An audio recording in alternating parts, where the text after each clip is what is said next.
Does anyone here, like on the Myers-Briggs scale, just feel they're more on the introverted side, energy from being by themselves? Yeah. They're so introverted they don't want to raise their hands. That's great. They're like, God, no. So I also want to pause and just also tell you that there's this two scales we're going to talk about. One is shy versus gregarious, and the other one is introvert and extrovert, which they're often conflated, but they're actually different. My wife is a shy extrovert.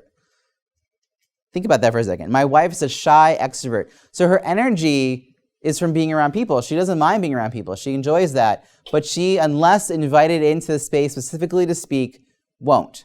And we actually had a class together where, I sort of would say, hey, Jess, don't you have something just like this happening at your job? And she'd be like, oh, yeah. And I'm like, on the way home, I'm like, weren't you just sitting there thinking that? She's like, yes.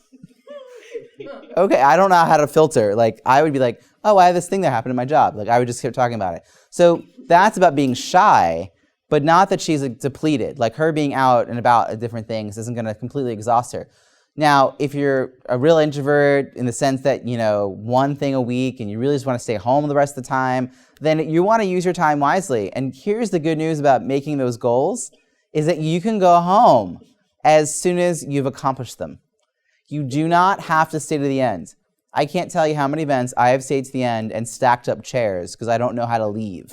Because I'm gregarious and an extrovert. I like people. So I'm going to keep staying. But if you're exhausted by this, then do what you got to do in that first hour. Meet the people you want to meet, reconnect, all those good things. Have a purpose, have a plan, and then you can go home.